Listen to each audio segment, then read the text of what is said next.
la gente. Non ha filtri. Qui Parlamento. L'attualità politica dalla viva voce di deputati e senatori. Va ora in onda l'altra metà della radio. Parità di rassegna. Conduce Laura Ravetto.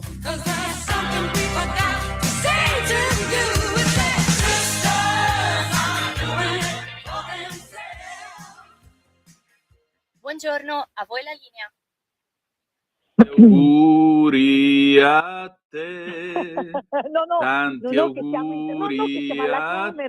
No, che siamo alla Camera. 1000 giorni felici. No, E la che torta siamo a me alla perché Camera. io mica so scemo. Buongiorno Laura Ravetto. Buongiorno. Siamo alla Camera. Non possiamo, si sente, anche se non sei viva voce. Ma Non chi si c'è può, seduta non si accanto può. a te che Grazie può degli sentire auguri, sta grazie. telefonata? Scusa. No? Scusa? Facciamoci un poco i fatti tuoi. Chi è la tua compagna di banco che può sentire questa trasmissione? In realtà io penso che di fianco ho dei deputati di Forza Italia. Perché avrei la Sudano, però lei non c'è quasi mai perché è spesso sul territorio. E quindi partiamo subito con dei deputati di Forza Italia, però non sentono, non sei viva voce, però ecco, se cantiamo a squarciagola, vabbè, non è che ci preoccupano, giusto, i deputati di Forza Italia? Vabbè, se cantassi per esempio Milan solo con te. Lì ti metto Allora, viva voce. Ma mi comunque trovo in un grazie bel per gli auguri. posto. Vabbè, ok, basta, andiamo sui nostri temi. Prometto, basta così. Allora, cara Laura, buon pomeriggio, intanto e ben trovata. Siete ovviamente Grazie. sulle magiche... Grazie. Siete sulle magiche onde di Radio Libertà. Questa è l'altra metà della radio. Io sono quel che resta di Antonino Danna, che come vedete ormai è quasi del tutto liquido di cervello. Scherzi a parte, cominciamo la nostra rassegna stampa al femminile della radio, ricordandovi come sempre 0292947222 se volete telefonare. Il telefono è aperto da questo preciso istante e 340-670-9659 se volete essere dei nostri attraverso la zappa o WhatsApp che dir vogliasi. Infine, un'ultima cosa, cara Natalia, grazie come sempre e buon lavoro perché la creanza prima di tutto. Allora, io devo cominciare questa rassegna stampa oggi 27 gennaio, giorno della memoria, è stato, vabbè, intanto ricordiamo naturalmente l'Olocausto, la Shoah, ricordiamo le tante donne, le tante bambine che sono morte nei camini di Auschwitz, Mauthausen, Birkenau, che hanno subito violenza da parte dei nazisti, che sono state sfruttate nelle fabbriche fino alla morte. Quindi la Shoah è stata anche questo. E il colore rosa, tra l'altro, veniva usato su una delle stelle che venivano messe sulle divise dei carcerati, non per indicare le donne, ma per dileggiare gli omosessuali. Quindi questo per ricordarvi che cosa sia stata la Shoah e che cosa abbia significato l'annullamento industriale dell'umanità perpetrato dai nazisti. Detto questo, noi veniamo all'annullamento delle donne ad opera dell'idiozia, perché io trovo veramente l'idea di uccidere una moglie e tentare di dare spiegazioni al bambino. Allora, la prima notizia da cui partiamo arriva dal Corriere della Sera di quest'oggi. Sto parlando della morte della povera Federica Torzullo, 41 anni, post-telegrafonica. Lei è stata uccisa dal marito Claudio Carlomagno perché lei si era separata e l'ultimo dell'anno lei aveva detto a lui: guarda che io mi sto rifacendo la vita con un altro. Questo signore, dopo averla uccisa, ha ben pensato, scrive il Corriere della Sera, di spiegare a suo figlio perché mai a 10 anni si vede affidata a un tutore nominato dal Tribunale dei minori, oltre che ai nonni materni. Una lettera scritta nei giorni di detenzione in carcere che cerca così di fare chiarezza. Parole di un padre di ricerca di perdono in vena di abbracci che però non ci saranno. perché come spiega il difensore dell'uomo che ha confessato l'omicidio di Federica Torzullo, l'avvocato Andrea Miroli, al momento un incontro col bambino dentro al carcere sarebbe impensabile, ben al di là di ogni aspettativa. E dunque ho fatto capire al mio assistito che deve escluderlo momentaneamente. Carlo Magno è indagato per reati gravi, confermati dalle sue stesse ammissioni e dai primi esiti di un'autopsia che ha rintracciato ben 23 ferite di arma da taglio sul corpo della vittima e ricostruito colpi perfino post mortem. Mentre dunque l'uomo si prepara a difendersi da un'inchiesta che potrebbe peggiorare ulteriormente la sua posizione contestandogli la premeditazione, il bimbo combatte battaglie di altro genere, quella per non colpevolizzarsi, ad esempio. Per lui ora c'è quella lettera in cui il padre tenta di spiegargli cosa è successo. L'infanzia è già in qualche modo conclusa. Prossimamente potrebbe intervenire uno psicologo per ascoltarne i turbamenti e aiutarlo a superare traumi profondi. Dallo scorso sabato, intanto, i vertici del penitenziario hanno incluso Carlo Magno tra i soggetti a rischio suicidio, un rischio che potrebbe aggravarsi con il trascorrere del tempo se si considera che l'uomo è praticamente solo, senza parenti. Il fratello Davide, a maggior ragione dopo il suicidio del padre e della madre, non ha manifestato l'intenzione di volersi occupare di lui. Praticamente è solo e i legami con l'esterno sono quasi completamente recisi. Ecco, Laura, io parto da questo perché in realtà la notizia è una notizia doppia, visto e considerato che i genitori di Carlo Magno si sono suicidati, anche perché, come sempre, dei bravi italiani, buoni cittadini timorati di Dio che evidentemente non avevano molto di meglio da fare, sono andati sui social a scrivergli avete partorito un mostro, che siate maledetti, morite male, eccetera, eccetera. Dopo che questi si sono suicidati, questi due poveri disgraziati si sono suicidati, con il consueto coraggio dell'italiano medio leone da tastiera hanno cancellato i messaggi ed è uno spettacolo al quale spesso assistiamo. Ecco Laura, io penso a te, ma penso anche alla nostra Elisabetta Franzoia che con Edela si occupa degli orfani di femminicidio. Cioè, e adesso da cosa si riparte dopo la morte di questa povera vittima, dopo la morte di Federica Torzullo? Sì, io in realtà vado a monte. Sì. È chiaro che qua c'è una tragedia nella tragedia, c'è un problema di social, c'è un problema per questo bambino e la sua situazione. Io però voglio andare a monte. L'assassino. Sì. L'assassino era un soggetto con dei disagi economici? No. No. Era un soggetto che veniva da una famiglia retrograda?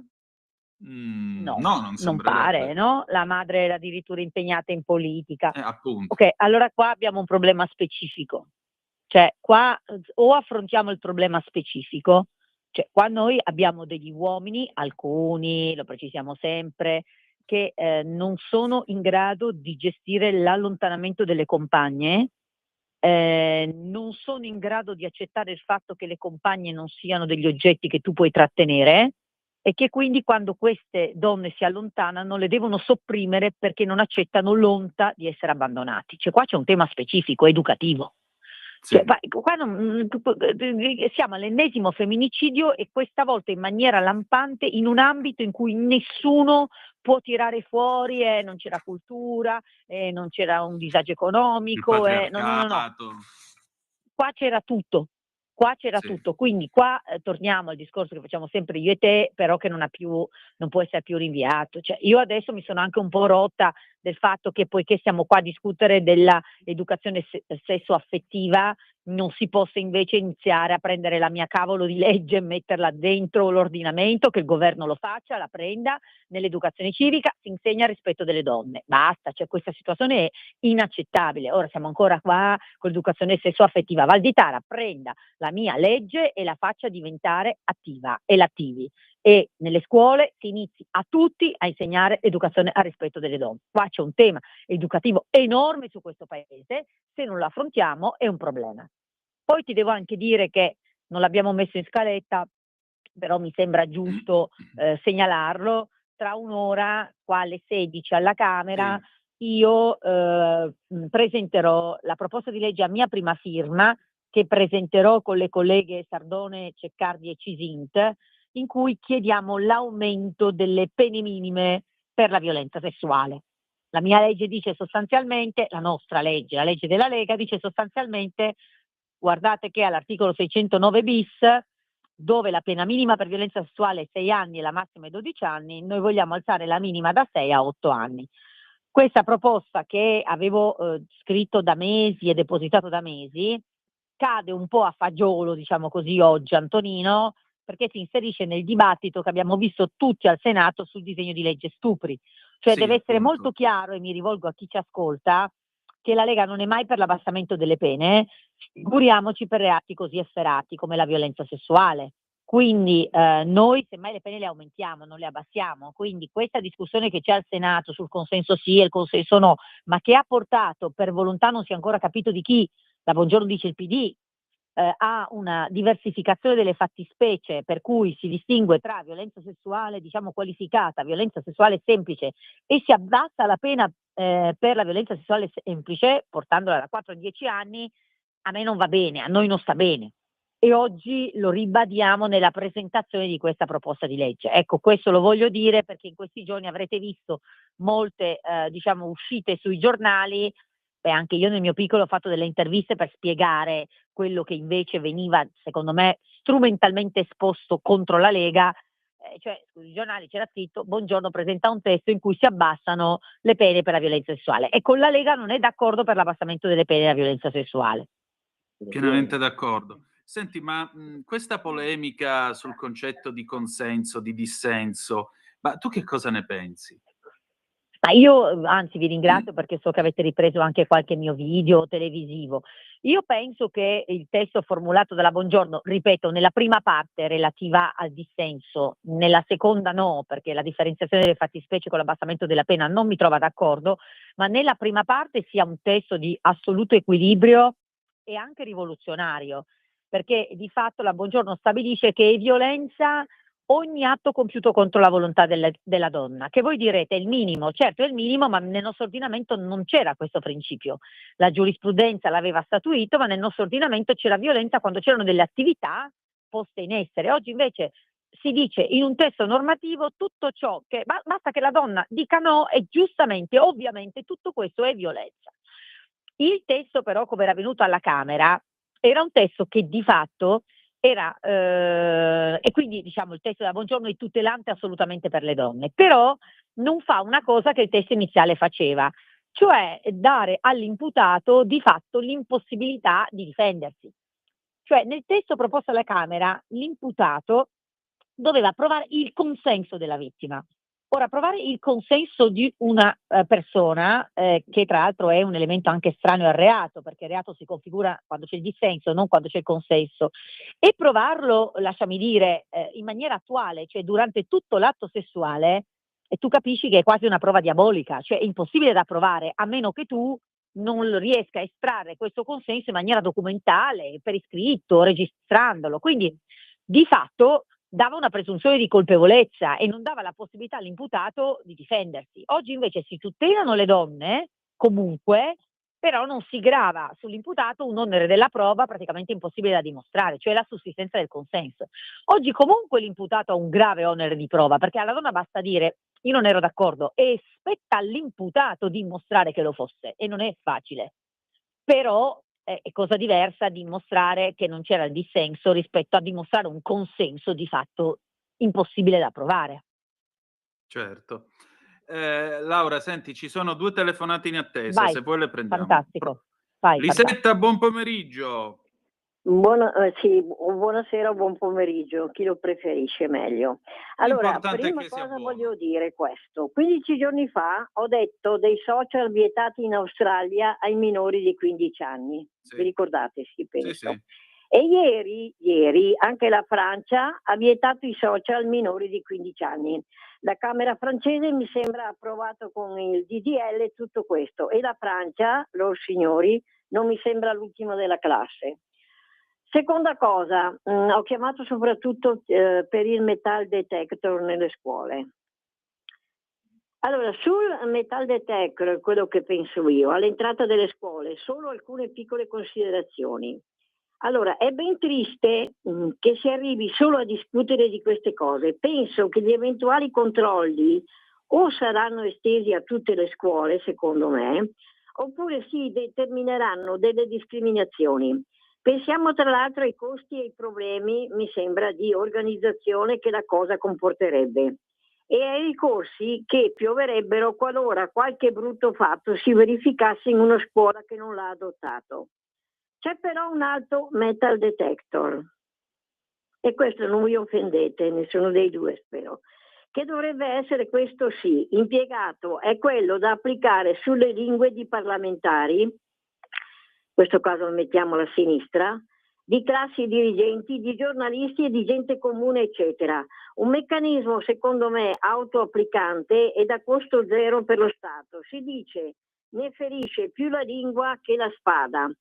Quanta violenza gratuita, lor signori, registriamo purtroppo nelle parole e negli scritti in questa nostra epoca evoluta, mettiamola tra virgolette. Tutto qua, io vi saluto e una buona settimana a tutti e due. Grazie. Laura. Io risponderei sì, poi sentiamo l'altra telefonata. Sì. Allora, io sono molto d'accordo sulla prima parte della tua osservazione sui social. Poi detto questo, non è che posso mettermi a fare la proposta di legge per ogni cosa io, cioè c'è il ministro, ci sono dei ministri competenti, secondo me sarebbe giusto valutare attivamente una limitazione dei social per i ragazzi. Sono una liberale, però mi rendo anche conto che sono di fatto paragonabili a delle droghe. Creano dipendenza, la creano sugli adulti, figuriamoci sui ragazzini, e sono strettamente correlate agli episodi di violenza. Quindi io penso che questo dovrebbe portare nella direzione indicata da Lisetta. Sono anche d'accordo sul linguaggio, non sono troppo convinta che il problema siano necessariamente i parlamentari ancorché di sinistra, ma temo che ci sia un'involuzione nel linguaggio generale. La riprova sono appunto quello che ci raccontava prima Antonino, cioè delle persone che si sono scagliate addosso ai genitori di un assassino e che li hanno indotti addirittura al suicidio. Non sono assolutamente d'accordo sui metal detector. Sì, è vero, costerebbero, sì, è vero, qua e là, troviamo i soldi, perché voglio dire, ne sperperiamo tanti per varie cose, troviamoli. Io ho una figlia, quando la porto a scuola, voglio uscire da quel cancello certa che sei in un posto sicuro. Non mi sentirei sicura a sapere che ci sono dei ragazzini con dei coltelli. E visto che purtroppo la cosa è molto diffusa, ed è sempre più diffusa, io dico che invece i metal detector sarebbero una soluzione intelligente. Abbiamo il metal detector alla Camera, io metterei i metal detector anche nelle stazioni, probabilmente in molti ci sono, secondo me andrebbero messi alle stazioni o come in aeroporto. Io credo che invece purtroppo, anche se triste, diventa necessario. Condivido pienamente, e anche perché, torno a ripetere, è un'involuzione che la nostra società sta subendo. Abbiamo l'altra telefonata, pronto, chi è là? Buon pomeriggio, Luigi da Firenze. Sarò Ciao Luigi. breve e conciso. Ciao Luigi. La Gabbanelli ieri sera su Immaranza ha fatto un servizio stupendo. Ha spiegato il problema che c'è adesso con Immaranza, qual è la soluzione e perché, tipo dal modello caviano che ha aumentato le pene, i ragazzi ne escono ancora peggio. Quindi, secondo me, i parlamentari dovrebbero prendere, come si dice, quando c'è qualcosa di buono si prende, si studia e si attua. Gabbanelli docet ieri su Immaranza e non voglio dileguarmi. Seconda cosa, modello Trump, ISIS e immigrazione. Vogliamo arrivare come quelli di destra a quello che fanno all'ISIS e non mi si dica che lo faceva Obama, perché sono state cambiate le regole di ingaggio e sparano in faccia ai propri. Vogliamo probabilmente arrivare a quello e non a far sì che sia guerra. Tra un po' ci sarà la guerra civile in americana. Tutti quelli di destra, alla Salvini, che elogiano Trump al Nobel, si facciano un bel esame di coscienza, perché gli Stati Uniti d'America stanno esplodendo. E l'ultima cosa, e chiudo, sul discorso della Calabria e della Sicilia, e non me ne frega nulla di Musumeci che è andata lì, ma quelli del governo pensano un po' a quelle regioni o praticamente ci vanno solo per il ponte di Messina? Calabria e Sicilia, le coste dallo tsunami è stata distrutta, che una parola ne è uscita fuori, sempre le solite cose. La giustizia, la giustizia, la giustizia. Su tre cose vorrei il parere alla Trump, però, dalla signora che è lì in studio con voi. Grazie e vi saluto. Laura, prego. Allora, la prima cosa, non sono una signora, sono Laura magari, ma la signora no. Detto questo, questa telefonata mi fa prendere prima 2 considerazioni. La è che il bello della nostra radio è che veramente non ci sono i filtri, telefonano tutti, anche chi non è d'accordo con noi, e questo mi fa molto felice.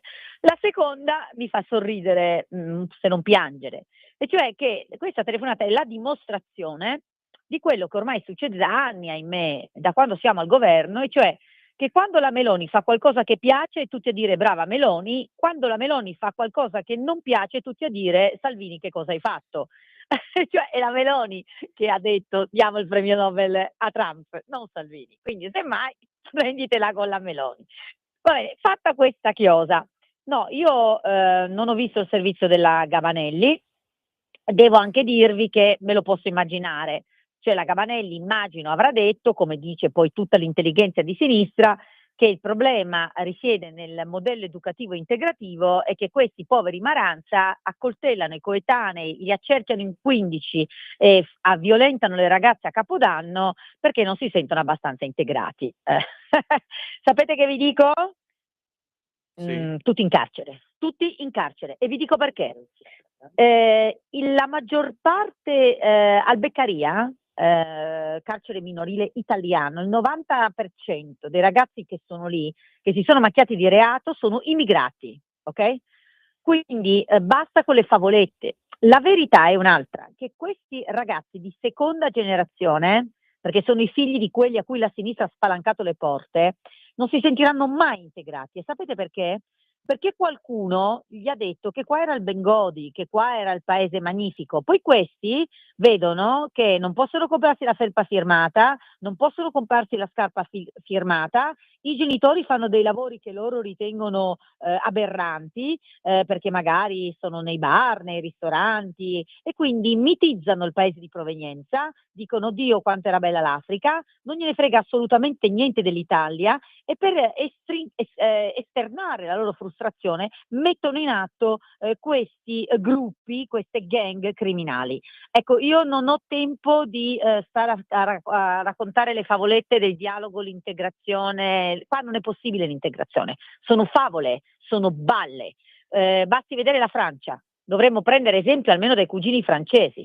Hanno farneticato di integrazione, si sono beccati questi di seconda e di terza generazione che adesso hanno fatto le banlieue. Nelle banlieue non c'entra neanche la polizia, tanto sono terrorizzati. E fidatevi che loro hanno speso fiumi di denaro, i progressisti, per la scuola, l'integrazione. Anche perché, signori, quando si viene nel nostro paese, questi ragazzi hanno lo studio gratis, la sanità gratis. Che cosa gli dobbiamo dare ancora? Questa è l'integrazione. Avrebbero la possibilità di lavorare, ma vogliono fare i trapper e quant'altro. Quindi io le favolette della Gabanelli non me le bevo. Voglio pene più severe, voglio rimpatri più netti, non voglio un immigrato irregolare, non voglio che portino in giro i coltelli. Io voglio un'integrazione che sia assimilazione, e soprattutto voglio che entrino delle persone che siano culturalmente affini a questo paese, perché è evidente che in questo paese sta arrivando la fratellanza musulmana che tutto vuole meno che l'integrazione. Lo spieghiamo per i nostri ascoltatori: la fratellanza musulmana è un movimento politico che è stato eradicato o comunque messo ai margini in Egitto dal generale al-Sisi, che l'amministrazione Trump sta definendo come movimento terroristico e che io non ho ancora capito che cosa aspettiamo in Europa a mettere al bando. Io però ti chiedo 2 minuti di pausa e torniamo subito. Perfetto. Lo amiamo perché ci offre sempre le cose più buone e naturali. Linea Alberto Acerbis! Anche tu da qualche tempo hai quei fastidiosi dolori alle spalle, alle ginocchia, ai gomiti, alle anche, e il tuo medico le ha classificate come artrosi? Aiutati attraverso ACEUC2. ACEUC2 è il nostro integratore alimentare a base di collagene nativo non denaturato di tipo 2, quello che aiuta le cartilagini a rigonfiarsi di collagene in modo che le articolazioni non si tocchino e non si sfreghino più. È un prodotto completamente naturale, stamattina in offerta speciale per voi. Chiamate subito 030 68 40 408. Vuoi provare il trattamento di 30 giorni? 35 euro. Vuoi provare il trattamento di 60 giorni? 60 euro. Vuoi provare il trattamento di 90 giorni? 79 euro. Ma se acquisti il trattamento di 4 mesi, 120 giorni di trattamento, un prezzo straordinario speciale per voi se chiamate subito lo 030 68 40 408, dite ho ascoltato Radio Libertà, avete prezzo straordinario, trasporto gratuito e anche uno splendido omaggio. Solo ed esclusivamente adesso, se chiamate subito lo 030 68 40 408. Di nuovo a voi la linea. Natalia, Antonino Danna al microfono con voi, questa è sempre l'altra metà della radio, la padrona di casa è sempre Laura Ravetto e io sono qui a far da scudiero alle 14:37 minuti e 20 secondi. Mi permetto di aggiungere una cosa a proposito delle osservazioni del nostro ascoltatore, che peraltro ogni tanto chiama, lui è calabrese come me, e mi permetto di fargli presente questa cosa a proposito del governo, la Calabria, la Sicilia e la Sardegna. Primo, il governo ieri ha stanziato i primi 100 milioni e proclamato lo stato d'emergenza. Secondo, Matteo Salvini visiterà a breve il meridione d'Italia, Calabria, Sicilia e Sardegna, proprio per rendersi conto di persona della situazione e peraltro è stato il primo a dire c'è da stanziare almeno 1 miliardo di euro per cominciare. Ieri sera poi nel Qui Parlamento, potete tranquillamente riascoltare la puntata di Zoom sul nostro canale YouTube, Facebook o dove meglio credete. Ieri sera nel Qui Parlamento c'era il senatore Nino Germanà, che è di Messina. Messina, che io sappia, se non l'hanno ancora spostata, è ancora nel meridione d'Italia e segnatamente in Sicilia. E Germanà diceva questa cosa, che 1 miliardo di euro è solo per quanto riguarda i danni della Sicilia. Quindi a maggior ragione il governo si occuperà di far ripartire al più presto soprattutto le località costiere, che sia sulla fascia ionica calabra, che sia sulle coste sarde, che sia sulle coste siciliane, molto spesso vivono con quei 3-4 mesi di turismo che ci sono ogni anno. Infine, un'ultima cosa. A Germanà facevo presente quello che ha detto il nostro ascoltatore. Puntualmente c'è questo parlare e straparlare del ponte sullo stretto, e se posso citare il maestro Carmelo Bene, ne avete fatto una minchia infinita con questo continuo parlare a vanvera del ponte sullo stretto, perché ogni volta viene un terremoto al largo di Bovalino e chissà se è crollato il ponte sullo stretto, viene la tempesta Harry, però pensano solo al ponte sullo stretto, Allora, il punto è molto semplice e la risposta è quella che mi ha dato Germanà ieri sera. Vede, io sono qua che sono andato tutto il santo giorno a vedere la situazione a Niscemi e in tutti i vari posti della costa in Sicilia. Se ci vado, i soliti esperti da salotto e da tastiera mi dicono che vado per farmi vedere, per fare la passerella. Se non ci vado, i soliti esperti da tastiera mi vengono a dire che io non faccio niente, che la politica se ne fotte. Per cui a me questo non interessa. Ecco, nemmeno a me. Un'ultima cosa a proposito della Gabbanelli. Leggo il titolo del pezzo del collega Francesco Bonazzi sulla Verità di oggi. Lotta all'invasione, se piovono coltellate è colpa del governo. Gabbanelli dà i numeri. Il Corriere scopre il disagio giovanile, ma si dimentica delle restrizioni Covid e le violenze dei ragazzi immigrati. E non aggiungo altro, perché grazie a Dio non è che stiamo parlando di verità inesplicabili di fede o di dogmi che non si possono discutere. Grazie a Dio, salvo quelli, il resto è tutto opinabile. Allora, Laura, se vuoi noi andiamo avanti con la nostra rassegna stampa. Andiamo, però le telefonate sono sempre le benvenute, quindi sì, se ci chiamano ancora siamo iper felici. Certo, sempre 0292947222 oppure 340 670 9659 le vostre zappe o WhatsApp che dir vogliansi. Allora, abbiamo affrontato la questione della povera Federica Torzullo, adesso noi andiamo avanti con una vicenda che francamente mi fa male anche solo ripensarci, perché questa è la storia di Chiara Petrolini. Chiara Petrolini, molti di voi se lo ricorderanno, questa giovane ragazza di Parma, 2 volte rimasta incinta, 2 volte ha abortito, 2 volte ha seppellito i figli in giardino. Io ho qua libero di stamattina: Chiara e i neonati sepolti, capace di intendere e di volere. I 2 bimbi furono partoriti a 1 anno di distanza. La perizia sarà discussa nell'udienza del prossimo febbraio. La vicenda di Parma e il processo per duplice omicidio. Cosa dicono appunto le perite? Capace di intendere e volere. Questa è la parola che oggi cambia il destino giudiziario di Chiara Petrolini, esposta il processo dal terreno fragile della psichiatria a quello implacabile del codice penale. Nessuna patologia, nessuna alterazione tale da escludere la responsabilità. Quando, secondo l'accusa, partorì in segreto, uccise e seppellì i suoi 2 neonati nel giardino di casa, la 22enne di Traversetto lo sapeva quel che stava facendo. Da oggi lo spettro che incombe su di lei non è più l'assoluzione per vizio di mente, ma il carcere a vita, o nel migliore degli scenari difensivi una lunga condanna ridotta dalle attenuanti. La perizia psichiatrica disposta dalla Corte d'Assise di Parma, firmata da Maria Carla Verga e Laura Ghiringhelli, ora è netta: nessun disturbo in grado di compromettere la capacità di intendere e di volere, nessuna condizione che impedisca all'imputata di partecipare consapevolmente al processo. Chiara viene descritta come fragile e immatura, con tratti infantili e una personalità iperadattata, ma lucida nelle scelte. Un profilo che smonta la linea della difesa, che aveva invece parlato di dissociazione e denial pregnancy, che significa la negazione inconscia della gravidanza. Le perite escludono anche una spiegazione clinica alla ripetizione del gesto, non una risposta traumatica, non una rivincita, non una sfida per essere vista.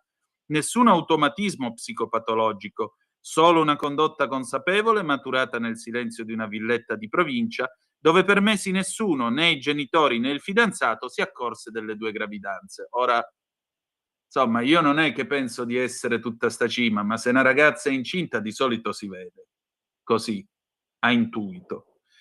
Io allora, ha premesso che chiaramente Prego. in ogni processo la difesa, soprattutto quando ci sono profili criminali così evidenti e delitti così efferati, gioca la carta dell'incapacità di intendere e di volere. Quindi diciamo che facciamo, insomma, ringraziamo, ecco, la lucidità in questo caso di un giudice che non ravvisa questa cosa, anche perché l'attenzione mediatica era molta. E insomma, qua errori non potevano esserne fatti, neanche da parte dei giudici. È evidente che purtroppo qui si parla di un profilo criminale, cinico, lucido, che, come hanno scritto alcuni, anche le donne uccidono, quindi ne si prende atto sulla base della sentenza, naturalmente. Sulla tua considerazione, sì, io guarda, lo dico a me stessa come madre, prima che andare a salire sul palchetto a dire agli altri cosa dovrebbero fare.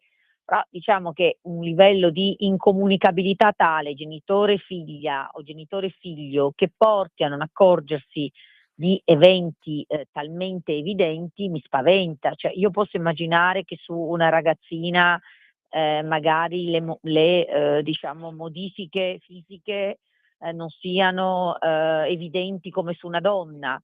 Però ecco, qua c'è sicuramente un tema di comunicazione, perché io spero di essere in grado di poter avere un'attenzione sugli atteggiamenti di mia figlia, negativi o positivi, e speriamo siano sempre solo positivi, ma insomma imminente, perché effettivamente la cosa stranisce un po' tutto il pubblico, no? Anche perché mi pare che gli eventi siano stati più di uno, correggimi se sbaglio, perché Sì, poi questa vicenda 2 viene sempre bambini. difficile seguirla. Quindi anche io sono particolarmente stupita, sicuramente. Ecco, io non ho altro da aggiungere. Certamente è una storia veramente, mi ricorda un po' per la sua efferatezza la storia della Cianciulli, la saponificatrice di Correggio negli anni 40, quella che attirava con la scusa di offrire dei pasticcini le loro vicine di casa, le sue vicine di casa, le ammazzava, le depezzava, poi faceva sapone e anche dei biscottini, a quanto pare, e che poi è stata graziata negli anni 70 dall'allora Presidente della Repubblica Leone. Però non lo so, c'è qualcosa di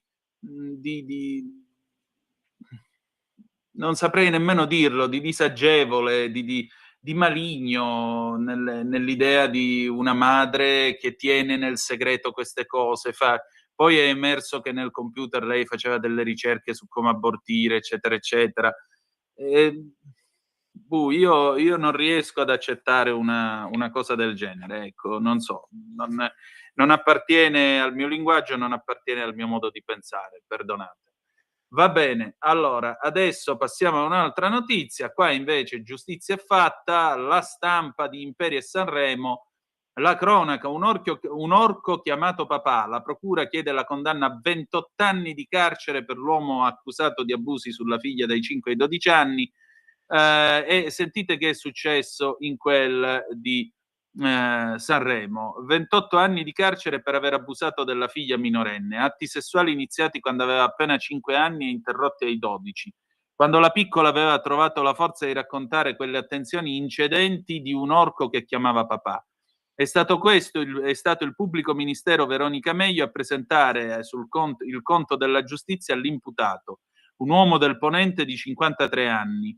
Il processo a porte chiuse è iniziato in estate alle battute finali. La sentenza è fissata per oggi, 27 gennaio, quindi nel pomeriggio si saprà quanti anni gli avranno dato, se lo condanneranno. Nel frattempo l'accusato è a piede libero, col divieto di avvicinamento alla figlia. 28 anni, una condanna simile a quelle che vengono chieste per un omicidio, ma frutto di una somma algebrica per le pene previste in questi casi, con le aggravanti per la minore età, il rapporto di parentela, fino ad arrivare al fatto che sul computer dell'uomo era stato trovato anche del materiale pedopornografico. Solo qualche anno fa un episodio simile aveva visto il Tribunale di Imperia emettere una condanna a 20 anni.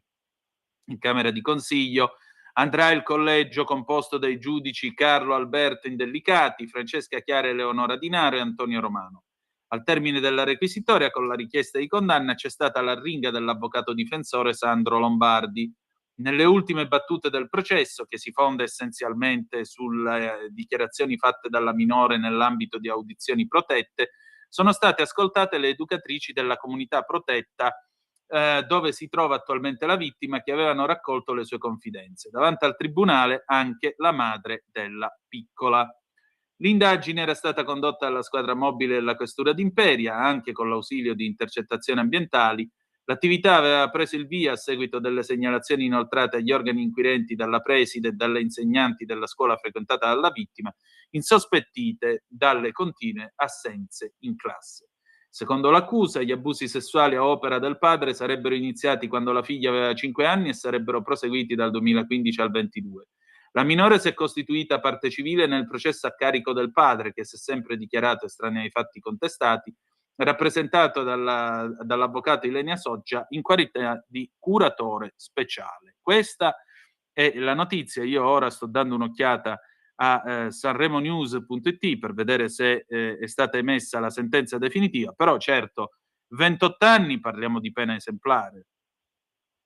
Sì, adesso non sappiamo come finirà, non sappiamo se c'è una colpevolezza, no, ecco qua, però ce se l'abbiamo questa la colpevolezza notizia. accertata, mi senti? Ce l'abbiamo. Allora, la sentenza è emessa questa mattina: 17 anni, 25.000 euro di risarcimento, interdizione da pubblici uffici e luoghi frequentati dai minori, perdita della potestà genitoriale. Lo ha deciso questa mattina il Tribunale di Imperia, per cui... Bene, 27 anni? 17. Io 17, io sarei stata sopra i 20, ma ci saranno probabilmente delle ragioni. Sicuramente qua bisogna dare, ma non sono pene esemplari, sono le pene giuste, perché chi tocca i bambini deve avere pene altissime. Poi la considerazione che faccio qua sono due: uno, plauso alla scuola, alle associazioni, perché sono arrivate dove purtroppo mi pare non sia arrivata la madre, perché anche qui sarà incomunicabilità, però io voglio dire, una madre forse se ne accorge se alla figlia succedono queste cose, quindi un grande plauso quando si dice la scuola, no, la scuola, l'associazione che ha tenuto la bambina ne ha raccolto in maniera delicata e protetta le dichiarazioni, quindi un grande applauso alle istituzioni. Poi detto questo è una cosa efferata, gravissima. Per fortuna almeno questo parrebbe essere diciamo un elemento non consuetudinario della struttura sociale italiana. Non aiuta avere degli imam che hanno dichiarato qualche giorno fa, nell'indignazione di pochi, che le bambine a 9 anni si possono sposare.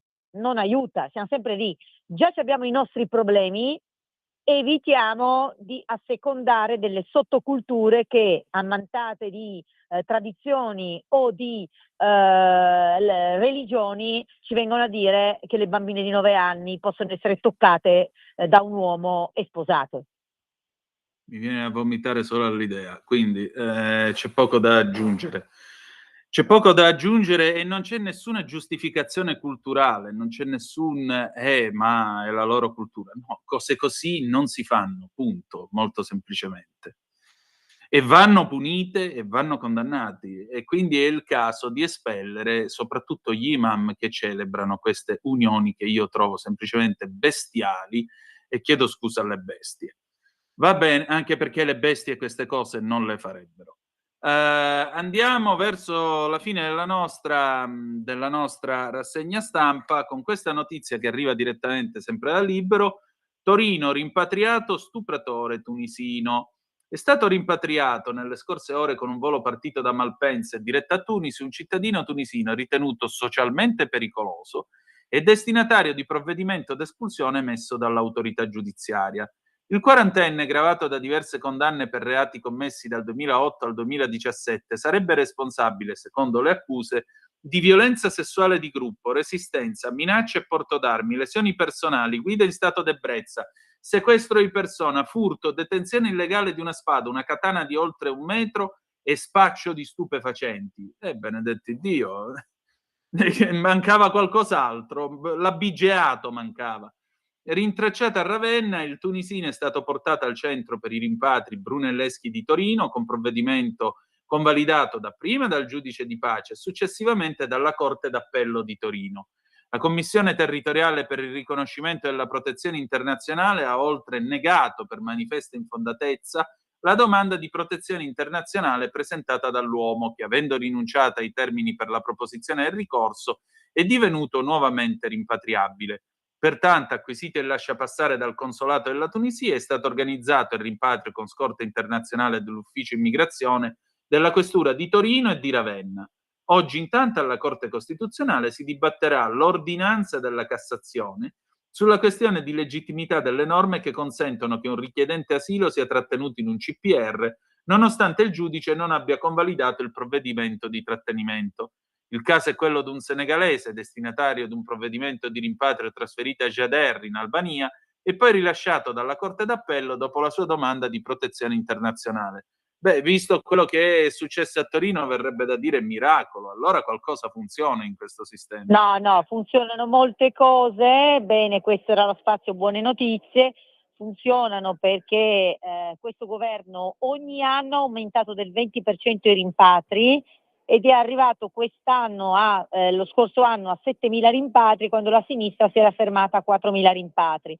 Però c'è un però, e si è rilevato anche nella lettura della notizia da parte tua, cioè Sì. Non si può sentire rimpatrio uno che ha coltelli, precedenti ed Evo, aspettare la convalida del giudice, aspettare l'ok della Corte d'Appello, aspettare che quelli della protezione internazionale. Ecco, lo scopo che ha la Lega nel futuro decreto sicurezza è anche un po' snellire questa, che poi rischia di diventare burocrazia. Cioè si dice va bene tutela dei diritti, ma quando ci sono casi eclatanti come questo dovrebbe bastare il passaggio del ministro degli interni per l'espatrio, ecco. Questo è poco ma sicuro, insomma. Poi, lo hanno rintracciata a Ravenna per riportarla a Torino, hanno dovuto usare l'intervento della questura del personale sia di Ravenna che di Torino. Ma benedetti Dio, ma è possibile che in Italia per fare una roba del genere bisogna mettersi tutti assieme? Infatti si diceva prima, sicuramente noi non vogliamo diciamo, l'efferatezza nelle nostre strade delle uccisioni da parte di organi quasi privati di polizia. Non siamo gli Stati Uniti, però non possiamo neanche avere un sistema dove per rimpatriare un delinquente ci dobbiamo mettere 8 gradi di autorizzazioni, o in un sistema dove ci aspettiamo che le nostre forze dell'ordine, se uno gli punta un'arma contro, debbano intuire che è a salve e quindi non si possono difendere, come di queste ore la notizia della sparatoria a Milano, dove noi siamo totalmente con le forze dell'ordine. Se a un poliziotto gli punti un'arma, il poliziotto ti spara, appunto. Proverà a spararti alle gambe, ma in quel momento in cui gli punti l'arma, spara dove trova, giustamente, c'è una difesa, c'è una legittima difesa. Quindi ecco, non possiamo neanche pensare di essere un paese che non tutela le nostre forze dell'ordine. Esatto, è un po' come la vicenda di Luciano Rececconi. Nel 77 questo calciatore aveva l'abitudine di fare degli scherzi, entrò in una gioielleria a Firenze, tirò fuori la pistola che all'epoca non avevano, le pistole giocattole all'epoca non avevano il tappino rosso di sicurezza, la tirò fuori, la puntò contro il gioielliere e gli disse: mani in alto, questa è una rapina. Il gioielliere tirò fuori la 357 Magnum e lo fece secco in un colpo solo. Venne poi assolto perché non aveva riconosciuto Rececconi e comunque in quel momento quell'arma puntata addosso lui non era stato in grado di valutare se fosse una scacciacani, un giocattolo o chissà che cosa. Quindi... Sì, ma poi va bene il gioielliere, ma qua parliamo delle forze dell'ordine. Sì, appunto. Cioè, le forze dell'ordine, insomma, minacciare con una pistola le forze dell'ordine è minacciare lo Stato. Cioè, questo deve essere bene nella testa di tutti. Esattamente. Allora, per finire, dalla Gazzetta del Sud di quest'oggi, cronaca di Lamezia Terme, udite udite, difesa personale, un corso destinato alle studentesse, il progetto del SOR Optimist e Polizia di Stato, gli istruttori delle Fiamme Oro terranno le lezioni. Il SOR Optimist Club di Lamezia Terme ha organizzato insieme alla Polizia di Stato un corso di difesa personale per le studentesse dell'ultimo anno delle scuole superiori di secondo grado lametine.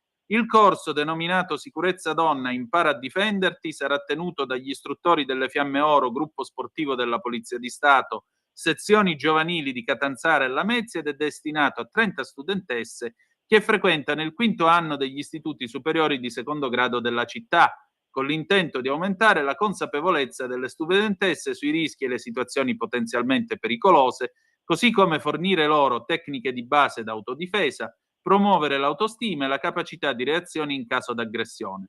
Tutto questo grazie al percorso che porteranno avanti gli istruttori delle Fiamme Oro e della Polizia di Stato, che proporranno un programma tecnico-didattico del metodo globale di autodifesa MGA Donna. Il corso, che partirà domani alle ore 15 nella palestra del liceo scientifico, si concluderà a marzo con una manifestazione dimostrativa. Per l'occasione, mercoledì 28 gennaio, sarà pure presente il questore di Catanzaro, Giuseppe Linares, che incontrerà le studentesse. Per dirla, come si dice, a Cuneo minati caponnu. Traduciamo. A Cuneo si dice: dategliele forte che riescono a reggerle le mazzate. Per cui, care ragazze, menate forte che fate bene. Sì, sono iniziative notevoli, sono iniziative che spesso fanno anche i nostri sindaci. Poi, detto questo, io sogno un posto dove le donne non siano costrette a imparare il Kung Fu perché se vanno in stazione c'è qualcuno che le aggredisce. Quindi benissimo, benissimo la legittima difesa, poi però dobbiamo ripulire le nostre città. Molto bene, Laura, il nostro tempo è scaduto, grazie anche per questo martedì. Grazie a te, grazie. Figurati, ci ritroviamo martedì prossimo, ci salutiamo con il tema di Schindler's List 1992, Isaac Perlman e la Boston Symphony Orchestra. Grazie a tutti, a più tardi con Zoom. Arrivederci.